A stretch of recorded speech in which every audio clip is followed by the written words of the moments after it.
selama bersama Al-Quran, pasti dijamin pertolongan Allah Subhanahu wa taala dan dijaminkan kemuliaannya di dunia sampai di akhirat. Makanya Bapak Ibu, jangan sia-siakan kemuliaan Al-Quran. Sayang sekali kalau saya mendengar ada seorang muslim dan muslimah berhari-hari lewat tapi tidak membaca Al-Quran. Bisa enggak kira-kira Bapak Ibu berhari-hari lewat tidak megang handphone? Pernah enggak? Terasa enggak bisa. Jangankan berhari-hari lewat tidak megang handphone. Kadang-kadang kita duduk di masjid atau di musalla atau lagi dengar tausiah masih sibuk main handphone.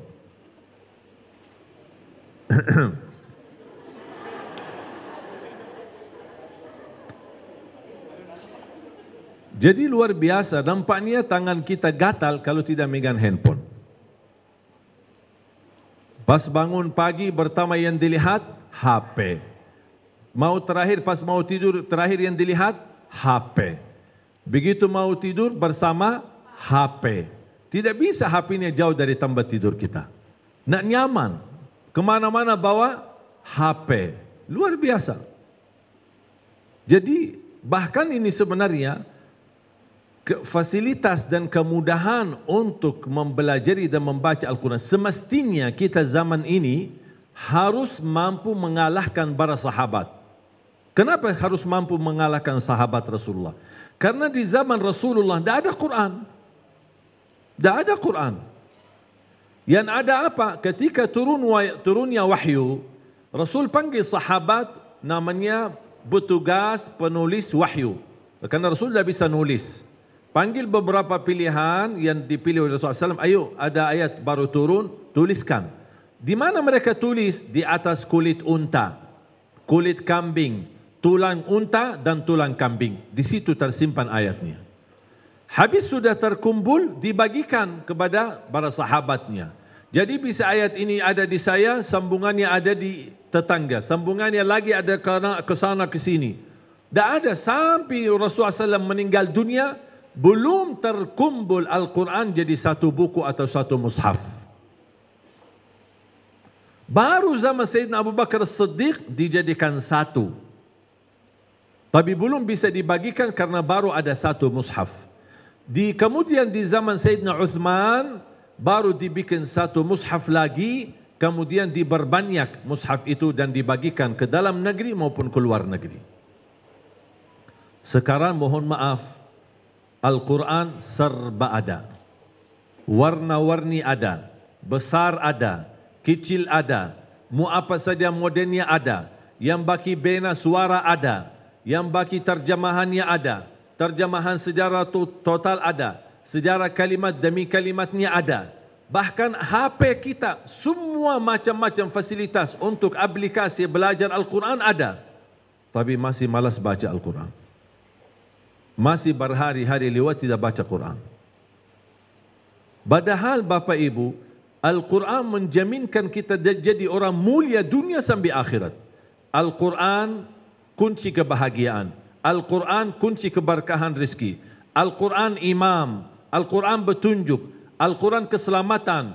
Al-Quran penyembuh dari penyakit. Bahkan Al-Quran berlindung dari segala bahaya. Bahkan menurut saya, Allah Subhanahu wa taala melalui Al-Quran memberikan kepada umat Islam promo yang istimewa. Fahamkan promo? Ilizata kan ada promo?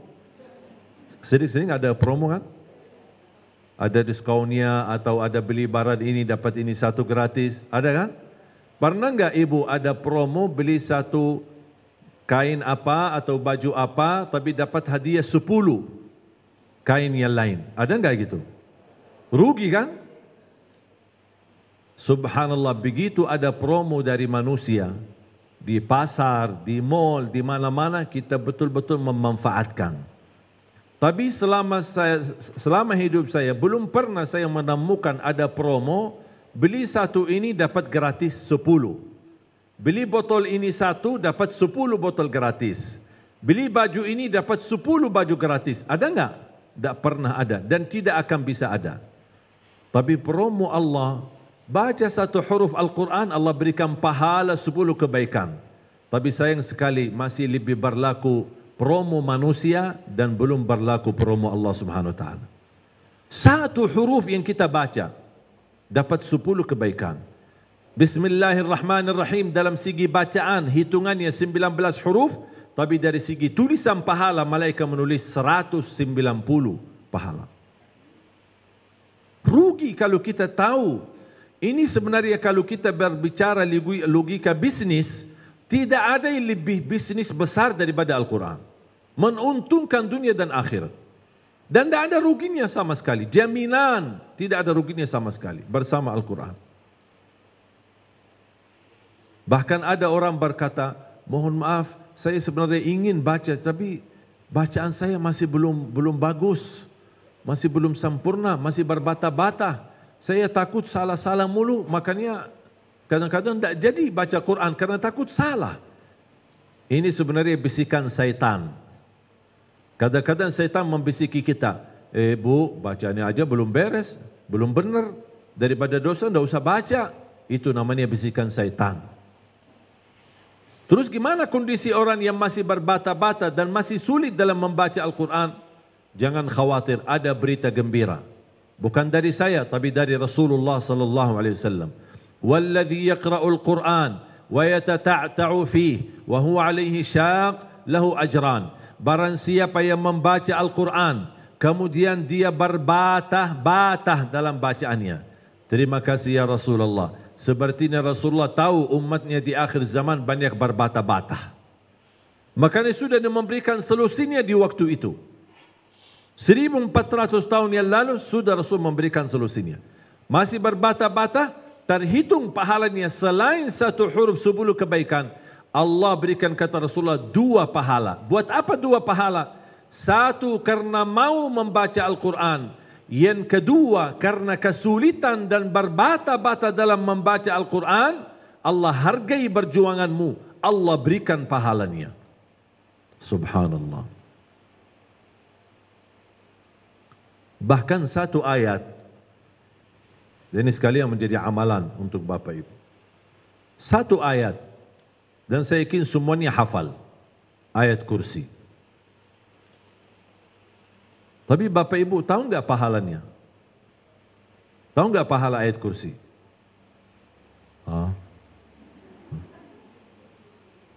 Saya pernah tanya seorangnya, Ibu rutin, saya selalu baca ayat kursi. Terus tahu enggak pahalanya? Tidak tahu.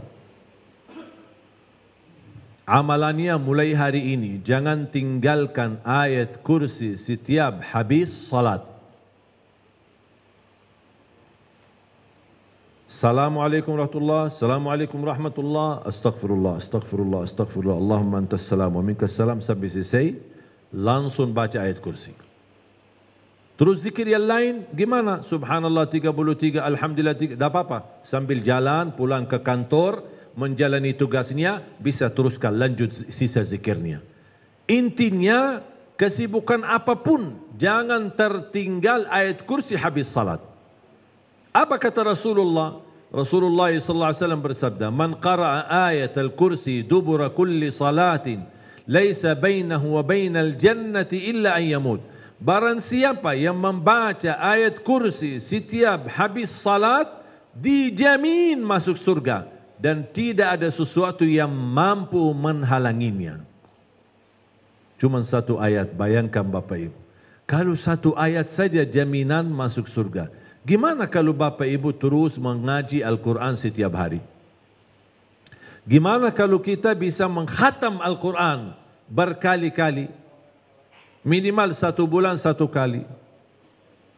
Dan selalu saya sampaikan, sangat mudah untuk khatam Al-Quran. 1 hari 1 juz. Coba ikuti saya. 1 hari 1 juz. Bu, yang di belakang, Pak, masih sama saya?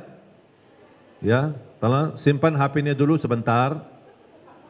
Coba ikuti saya lagi. 1 hari 1 juz. 30 hari 30 juz. Sekali lagi.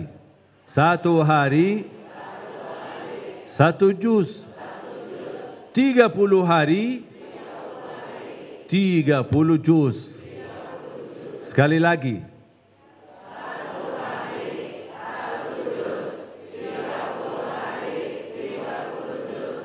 Enteng kan? Enteng, baki banget. Ya udah tinggal amalkan.